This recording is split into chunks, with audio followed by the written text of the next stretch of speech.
السلام علیکم ناظرین، میں ہوں وجیہ الحسن اور آپ دیکھ رہے ہیں میرا یوٹیوب چینل۔ آج کا جو ولاگ ہے اس میں ہم ڈسکس کرنے جا رہے ہیں کہ عمران خان صاحب نے 25 مارچ کے لاہور مینار پاکستان جلسے میں بنیادی نکات کیا پیش کیے، خان صاحب نے اپنا اور پی ٹی آئی کا جو منشور پیش کیا وہ کیا تھا۔ کوئی بھی شخص ووٹ دینے سے پہلے یہ لازمی سوچتا ہے کہ آنے والے سالوں میں اس کا فیوچر کیا ہوگا، اس کے بچوں کا کیا فیوچر ہوگا، اور وہ کہاں پہ سٹینڈ کر رہا ہوگا، وہ کن چیزوں کو بیس بنا کر ووٹ اپنا کاسٹ کرے گا۔ تو اس کے لیے خان صاحب نے ایک روڈ میپ دیا ہے، اور سب سے جو مین چیز کو فوکس کیا خان صاحب نے وہ ملک کی معیشت ہے، کیونکہ ابھی خان صاحب بھی سمجھتے ہیں اور یہ تمام پولیٹیکل پارٹیز کا نالج میں ہے کہ ملک کی معیشت جو ہے وہ درست سمت میں نہیں ہے، روزگار نہیں ہے، مہنگائی بڑھتی جا رہی ہے، ڈالر کا ریٹ بہت اوپر جاتا جا رہا ہے۔ تو خان صاحب نے جو سب سے پہلا نکات اس میں اپنا پیش کیا وہ ہے ایکسپورٹ بیس اکانومی بنانا۔ پاکستان کو ایکسپورٹ بیس اکانومی بنانا اس لیے بھی ضروری ہے کہ جب آپ امپورٹ کرتے ہیں تو آپ اپنے ملک سے ڈالر دوسری کنٹریز میں دے رہے ہوتے ہیں، اور آپ ایک ریڈی میڈ اشیاء کو اپنے ملک میں لاتے ہیں، اس کو کنزیوم کرتے ہیں، جس میں کوئی جاب کریشن نہیں ہو رہی ہوتی، کوئی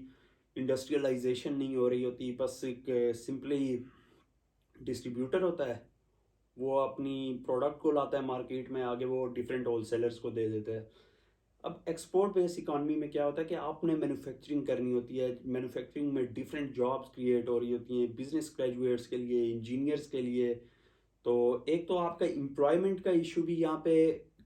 ختم ہوتا ہے، اور دوسرا جو ہے آپ کے یہاں جو ڈالر کا کرائسس چل رہا ہے ہمارے پاکستان میں، اس کو بھی کافی حد تک سپورٹ مل جاتی ہے، کیونکہ جب آپ مینوفیکچرنگ کرتے ہیں تو اوبویسلی آپ کو بہت سارے لوگ چاہیے ہوتے ہیں کسی بھی چیز کو بنانے کے لیے، اس کو پھر آپ جب باہر کی ممالک کو بیچتے ہیں تو اس میں آپ کو ڈالرز بھی آ رہے ہوتے ہیں۔ تو ڈالر کا کرائسس کو بھی جب سپورٹ مل جاتی ہے تو اکانومی کافی حد تک سٹیبل ہو جاتی ہے، آپ کا کرنٹ اکاؤنٹ ڈیفیسٹ جو ہے وہ ختم ہو جاتا ہے۔ سیکنڈلی جو خان صاحب نے ایک چیز کو انلائٹن کیا وہ ہے ٹورزم۔ پاکستان میں اگر آپ دور دراز کے علاقوں میں جو اتنے ڈیولپ نہیں ہیں، شہروں سے ہٹ کے گاؤں ہیں اور پہاڑی علاقے ہیں، ناردرن ایریاز ہیں، ان میں اگر دیکھیں تو بہت زیادہ غربت بھی پائی جاتی ہے، اور لوگوں کے پاس روزگار نہیں ہوتا، اور اگر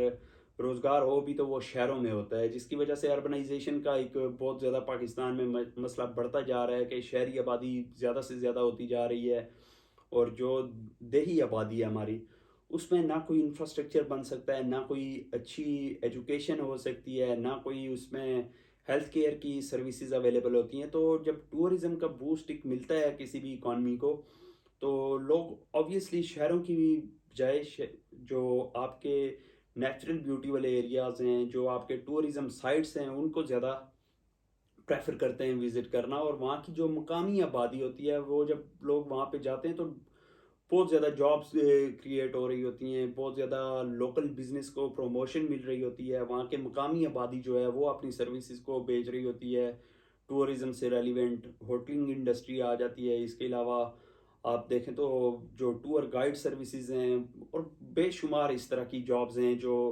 کسی بھی علاقے میں جب ٹورزم زیادہ ہوتا ہے، ٹورزم بڑھتا ہے تو وہ پیدا ہوتی ہیں۔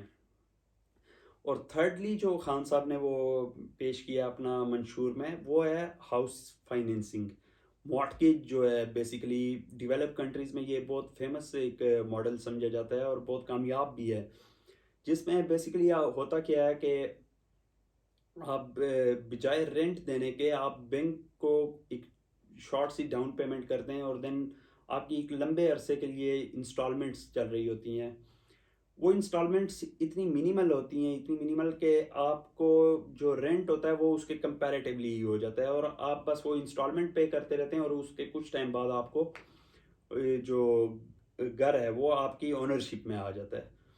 پاکستان میں اگر اس مسئلے کو دیکھیں تو پاکستان میں بہت ساری چیزوں کو کمپرومائز کرنا پڑتا ہے لوگوں کو، ایک اپنا گھر بنانے کے لیے، اپنی پراپرٹی بنانے کے لیے، پلاٹ لینے کے لیے، ایجوکیشن کمپرومائز ہوتی ہے، جابس کمپرومائز ہو جاتی ہیں، وہ اپنے اوپر پراپر سپینڈنگ نہیں کر سکتے، اپنا پراپر جو ایکسپنسز ہیں ان کو نہیں رن کر سکتے، کافی ساری چیزوں میں جو ہے حالات کو ان کو ٹائٹ کر کے گزارا کرنا پڑتا ہے تاکہ کوئی سیونگ ہو سکے اور گھر بن سکے. اس کے علاوہ جو نیکسٹ چیز ہے اس میں خان صاحب نے جو ذکر کیا وہ ہے اسمال اینڈ میڈیم انٹرپرائزز کو پروموٹ کرنا، جو کسی بھی معیشت کے لیے ریڑھ کی ہڈی سمجھی جاتی ہیں. کہ آپ کے ملک میں نوجوان ہیں وہ بجائے کہ سرکاری جابز کی طرف وہ فوکس کرتے رہیں، وہ کوئی شارٹ کٹس دیکھیں یا وہ باہر کے ممالک میں اپنی جابز کو ڈھونڈیں، اس سے بہتر یہ ہے کہ آپ ان کو اسمال لونز دے کے اس بزنس کے لیے ایسی پالیسیز لائیں کہ ان نوجوانوں کو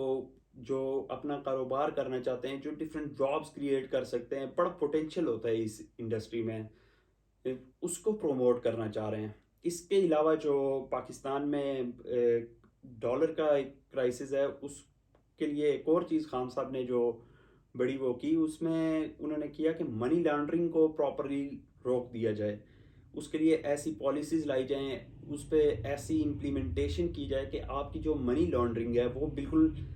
ختم کر دی جائے ملک سے، جو کہ ایک بہت مشکل ٹاسک ہے پریکٹیکلی اگر اس کو دیکھا جائے. پاکستان سے بہت زیادہ ڈالر سمگل ہو جاتے ہیں، پیسہ سمگل ہو جاتا ہے، بلیک منی ہوتا ہے، کرپشن کا پیسہ جو ہے وہ سارا سمگل ہو جاتا ہے. اور اس کے ساتھ ساتھ جو پاکستان میں ڈالرز کو مزید لانے کے لیے ہے، چونکہ خان صاحب اوورسیز پاکستانیز جو ہیں ان کے ساتھ بڑا کلوزلی ان کا ایک تعلق ہے، اور بڑا پرانا کرکٹ کے زمانے سے ان کا ایک اچھا رہا ہے، جس میں نمل یونیورسٹی کو بنوانے میں، شوکت خانم کو بنانے میں، اور جب وہ گورنمنٹ میں بھی تھے تو پاکستان میں جو ریمیٹنسز تھی وہ بہت زیادہ ہائیسٹ رہی ہیں. اس کے لیے روشن پاکستان بینک اکاؤنٹس بھی انٹروڈیوس کروائے گئے، جن میں اوورسیز پاکستانیوں کو بڑی آسانی ہوتی تھی کہ بجائے وہ ٹیکس پیسہ وہ ٹیکسز ہیوی ٹیکسز پے کرنے کے، وہ ڈائریکٹلی وہاں سے اپنے اکاؤنٹس کو آپریٹ کرتے تھے. ان کو بینک کی ریلیٹڈ جتنی بھی سروسز ہوتی ہیں، اے ٹی ایم ہو گیا، چیک بک ہو گئی، وہ ساری سروسز ان کو وہاں سے مل جاتی تھی. اور وہ ڈائریکٹلی ان کی جو سیلریز ہوتی تھی، ان کی بزنس کی جو انکم ہوتی تھی، وہ اپنے روشن ڈیجیٹل اکاؤنٹس میں ڈپازٹ کروا سکتے تھے وداؤٹ اینی ہیزل. ان کو کوئی وہ سیپریٹلی جا کر لائنوں میں نہیں تھا لگنا پڑتا، ان کو سیپریٹ ریزننگ نہیں تھی کرنی پڑتی کہ یہ ادھر ادھر سے ہمارا پیسہ آیا ہے، اس وجہ پہ ہم بھیج رہے ہیں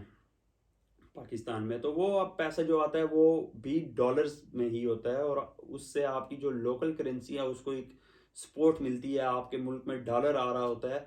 تو آپ کا کرنٹ اکاؤنٹ ڈیفیسٹ جو ہے، آپ کے ہاں جو ڈالر کے اوپر جانے سے مہنگائی کے ایشوز ہیں وہ کافی حد تک رک جاتے ہیں. تو آپ نے اب جب بھی اپنی ووٹ کاسٹ کرنی ہوگی، آپ باقی پارٹیز کے بھی منشور کو دیکھیں، ان کا بھی ایک روڈ میپ دیکھیں، ان کو اینالائز کریں، اور ان چیزوں کو دیکھ کے ووٹ کاسٹ کریں کہ وہ کون سی چیزیں ہوں گی جن کی بنیاد پہ آپ نے اپنا ووٹ کاسٹ کرنا ہے. تو ملتے ہیں ایک بریک کے بعد. ہمارے چینل کو سبسکرائب کرنا مت بھولیے. انشاءاللہ نیکسٹ ویڈیو میں آپ کو مزید انفارمیشن دی جائے گی کہ پاکستان کی پالیٹکس میں کیا چل رہا ہے، پاکستان کے کرنٹ افیئرز میں کیا چل رہا ہے، اور پاکستان کے معاشی مسائل جو ہیں ان کا حل کیا ہو سکتا ہے، اور ایکچول معاشی مشکلات کیا ہیں پاکستان کی، جو بالکل غیر سیاسی نقطۂ نظر سے اگر دیکھی جائیں تو وہ کون سی وجوہات ہیں جن کی وجہ سے پاکستان میں بے روزگاری بڑھ رہی ہے، پاکستان میں جو ڈالر کرائسس ہے وہ چل رہا ہے، پاکستان میں بزنسز کی ایک بوسٹ نہیں چل رہا، پاکستان میں بزنسز فلاپ جا رہے ہیں. تو انشاءاللہ یہ ساری چیزیں آپ سے ڈسکس ہوتی رہیں گی. Thank you.